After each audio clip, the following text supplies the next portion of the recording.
Welcome to Mutual of Omaha's Wild Kingdom. I'm Peter Gross, co-host of the original Wild Kingdom with Marlin, Perkins, and Jim Fowler. You know, when Wild Kingdom aired in the 1960s and 70s, many of the episodes documented wildlife research efforts. Marlin and Jim accompanied scientists all over the world to observe animals and their natural behaviors. Some of the techniques you'll see in tonight's episodes are no longer necessary by today's standards, but the work is still just as important. Wild Kingdom took viewers to the far corners of the world and cultivated an appreciation for animals and their habitats. Marlin and Jim showed us the importance of preserving the natural world, not just for animals, but for our very own quality of life. And that's good news for all of us in the Wild Kingdom. So sit back and enjoy Mutual of Omaha's Wild Kingdom.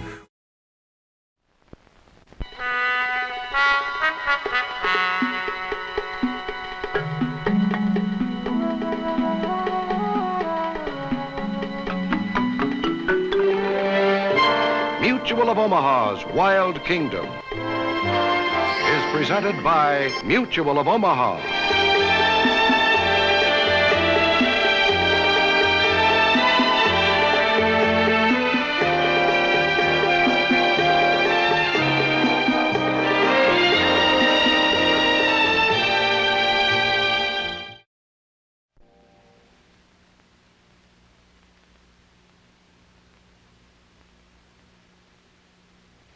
Hello.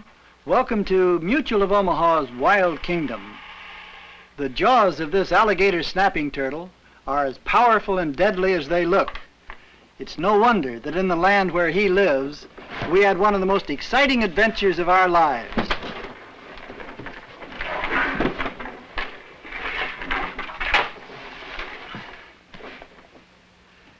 It's a land that's not only dangerous, but enchanting. Wild and beautiful, and not very far away either. For we found him right here, in the dark backwaters of the Louisiana bayous.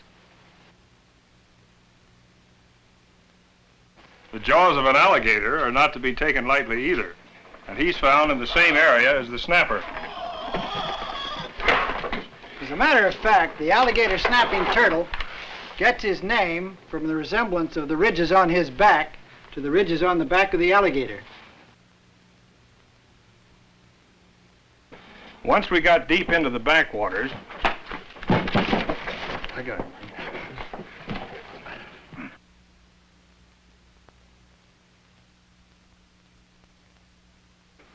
Once we got deep into the backwaters, we found alligators 12 feet long and large enough to tackle a full-grown cow. But first, we explored the edge of the bayou with the Wild Kingdom crew. Marlin has gone ahead in a helicopter to locate areas of wildlife concentration. Warren Garst, our wildlife photographer, is with me as usual. Also on this trip is Don Meyer, producer of Wild Kingdom.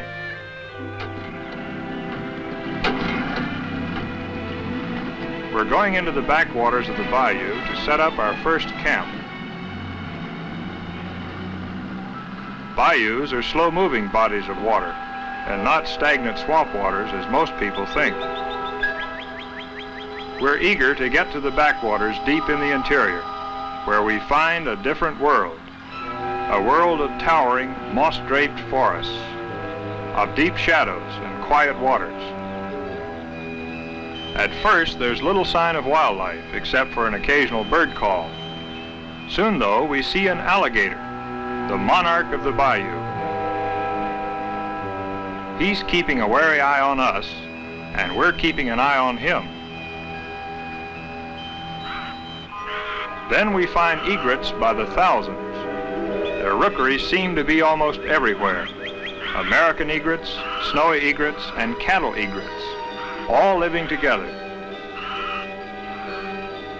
Marlin arrives on schedule.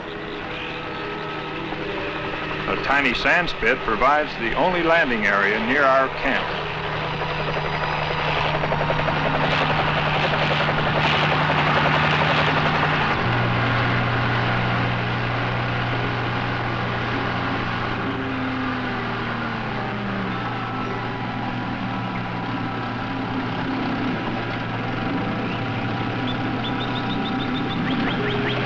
our pilot takes off, we realize that he'll be our last contact with the outside world for many days. In this world where the unusual is commonplace, I was surprised to see a swimming armadillo. He's more at home in the hot, dry country of the Southwest. You seldom see one in the water. This one looks as though he's been in a fight, perhaps a small alligator. But with that flexible armor plate, he's safe from most of his enemies. And with a hard shell on his nose, rooting for insects and grubs is easy. Our closer approach causes him to move away. There's trouble, one of the deadliest creatures of the bayou, a canebrake rattlesnake.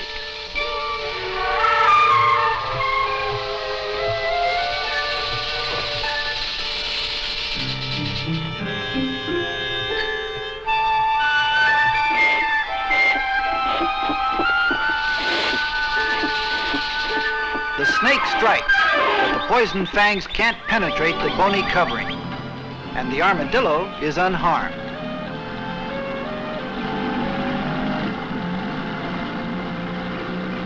As we move closer to camp, we spot a disturbance in the water not far ahead. Something is on the move. It could be an alligator, but from the looks of the bubbles, it's probably a large snapping turtle. This is one animal that we want for the zoo.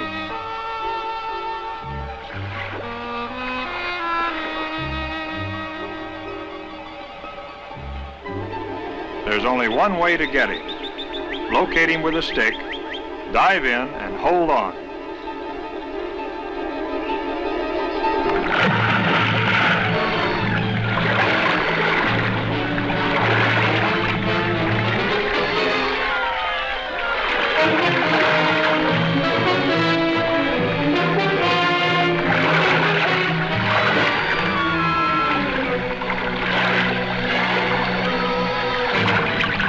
Big one, at least 100 pounds and almost more than I bargained for.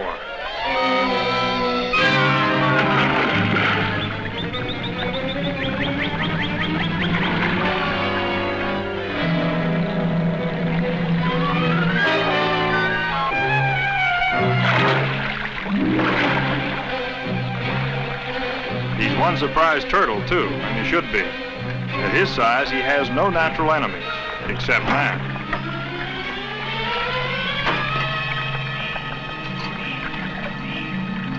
Snapping turtles come out of their eggs biting and hissing, and their dispositions don't improve with age. Small ones can remove a man's finger, and this one can easily take off an arm or a leg. Most stories about the great ages of turtles are unreliable. However, snappers have lived 50 years in captivity. And that's where this fellow is headed, the St. Louis Zoo. Our tussle with the big snapper seems to have scarcely disturbed the quiet of the bayou. The tranquility of the scenery causes you to relax, but not completely. Each turn can offer something new. A handsome gray fox hunting along the shore, and nearby, a spotted skunk. The fox strays too close to the skunk's den, and it's open warfare. Unlike the striped skunk, this little guy delivers his stink barrage while looking his enemy straight in the eye. Takes aim and fires over his head with unfailing accuracy.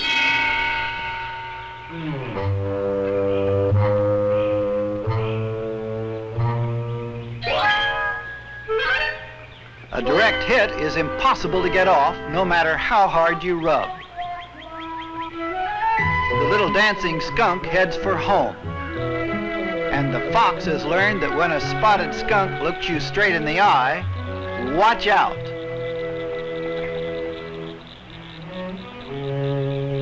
That's a lesson to be remembered.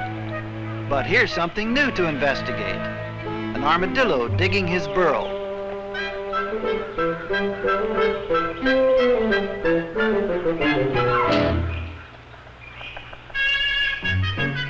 This fox, nosy and smelly, just doesn't know when to leave well enough alone.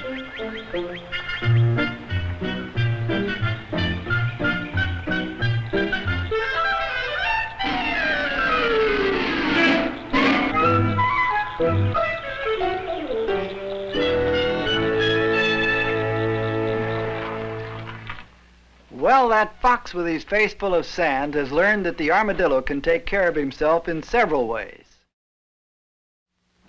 After capturing the big snapping turtle and observing the wonderful dancing skunk, Jim and I made our way through the dense backwaters of this beautiful bayou to an island where our camp had been set up. It was an ideal location for our purposes, and Don Meyer had everything ready for us. Of course, my first question was about the animals. Don told us he'd seen a great variety of animals on and near the island. Just out of camp, in fact, a mother raccoon is trying to make a meal of a box turtle, without much success.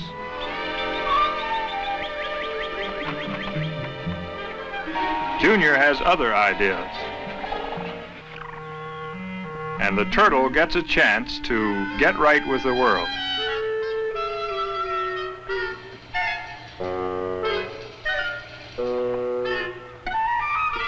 The raccoon family moves down to the water's edge, and even though I'm quite close, they pay no attention to me as the mother takes her young for a swim.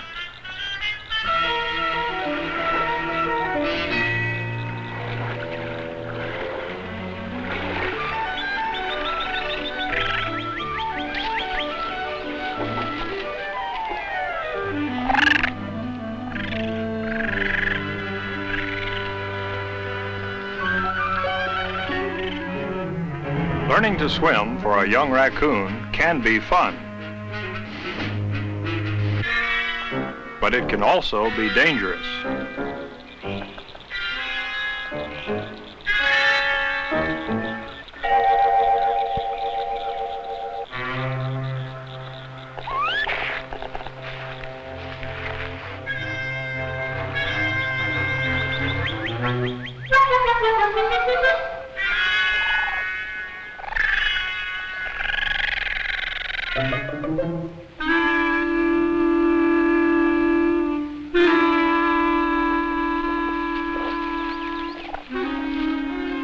This time, the monarch has missed a meal.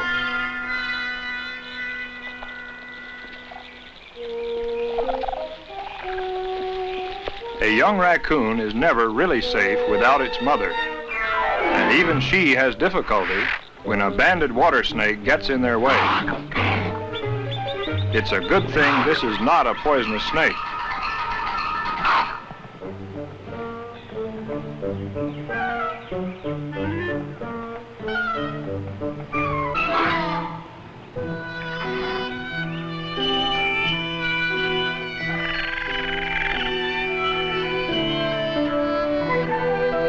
The danger of the moment is soon forgotten by the turtle and by the raccoons. Now it's time to play.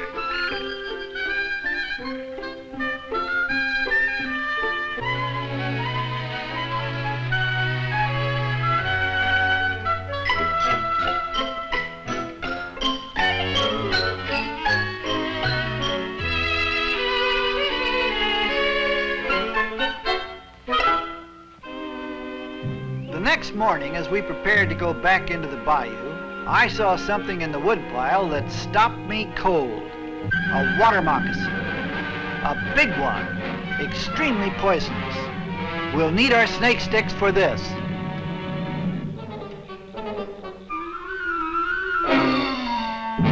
He's ready to strike.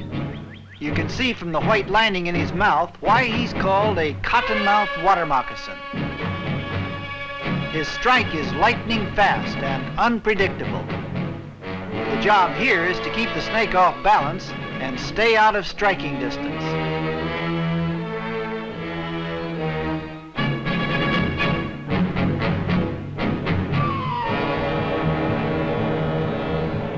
Hitting a fine specimen like this without injury is a tricky operation.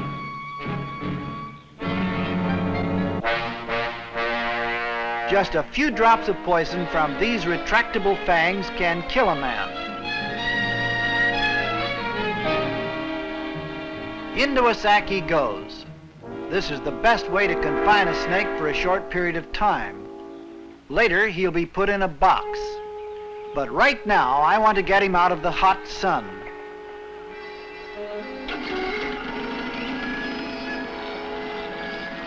Now we can continue on our way, on our collecting trip into the interior of the bayou.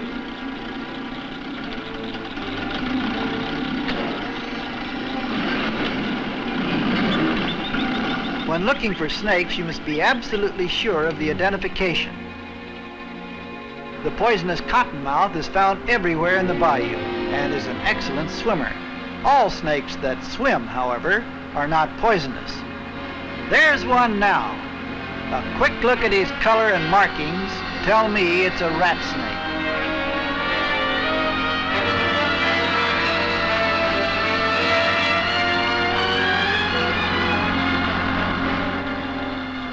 Of course he's harmless and non-poisonous.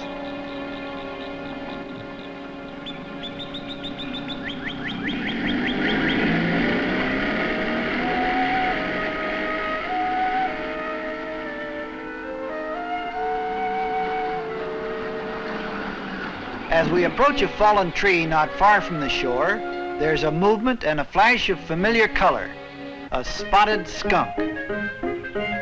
He's an excellent climber, and one of his favorite ways of escaping an enemy is to get into a tree. Today, he disturbs a flying squirrel.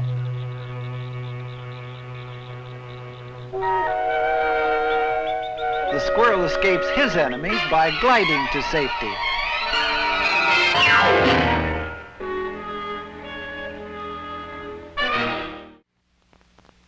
One of the purposes of our trip into the bayous was to collect live animals, and we already had a sizable number. However, there was one more to go, the most dangerous of all. The flight of startled egrets, disturbed from their rookery, told us that what we wanted was nearby. We headed toward the rookery at once. It will be necessary to pull from here on in. The motor off. Silence now. What a monster! He's in shallow water. Luck is with us.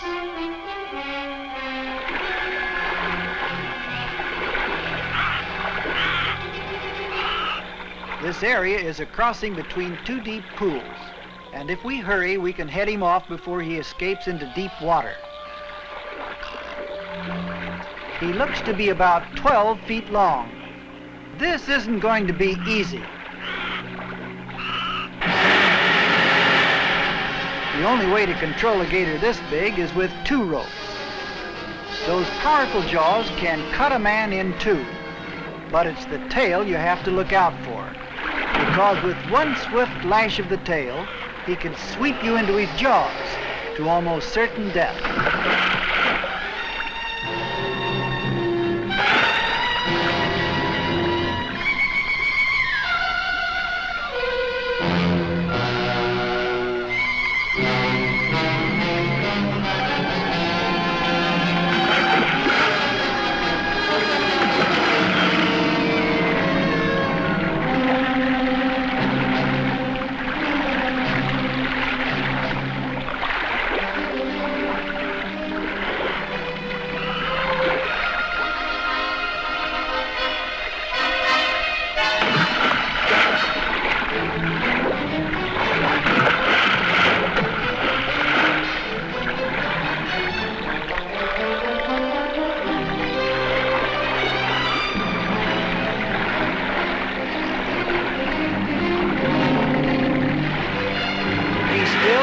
One more trick.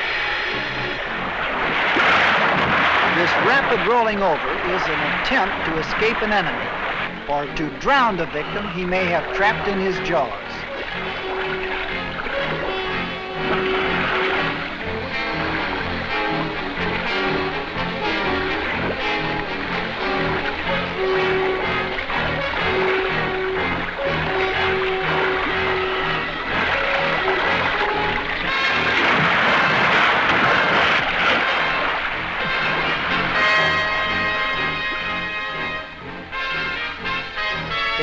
like the ropes are finally going to hold.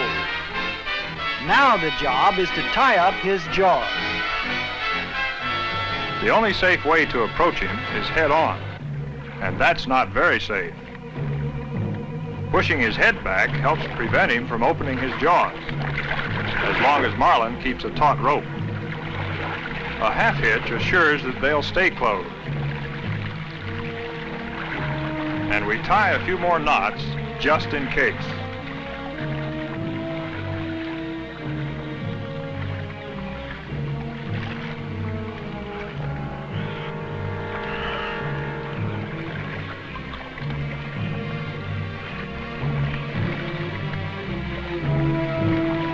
He's under control for the first time. Now, all we have to do is to get him into the boat.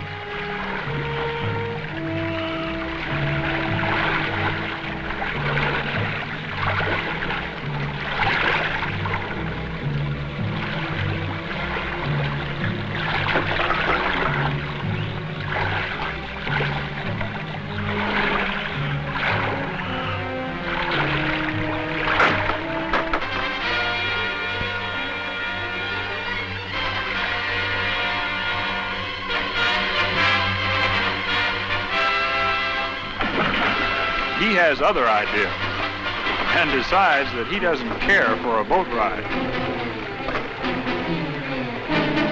It's a little hard to argue successfully with almost 400 pounds of uncooperative alligators.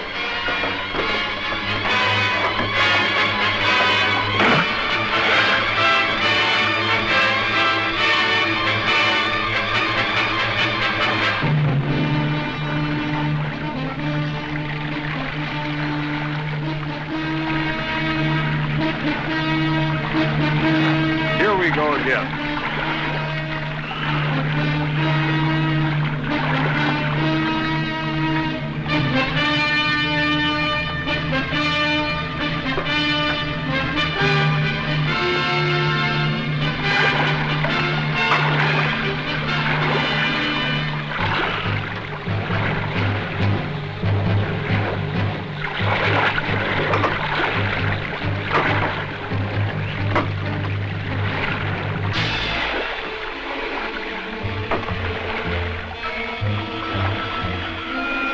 This is one member of our collection we'll never forget. Wet and exhausted, we both agreed that it was worth it. He'll be an outstanding addition to the zoo. Troubles don't usually come in sizes as big as that fellow, Jim. No, he was big enough for me. After we'd collected all the animals we came for, we half gladly, half reluctantly abandoned camp. Despite its closeness to civilization, this was another world where only man seemed out of place. To some people, the bayous may appear dark and forbidding, but to me, although its quiet stillness can suddenly erupt into violent action, it's always been an area of enchantment and serenity.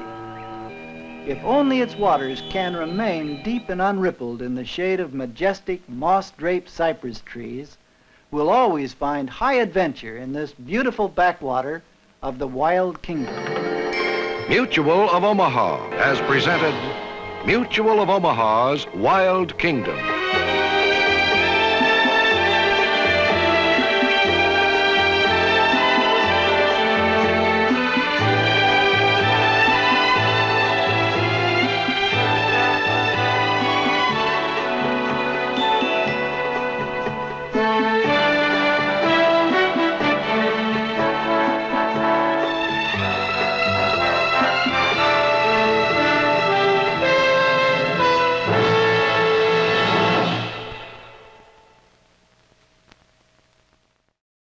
Like what you saw?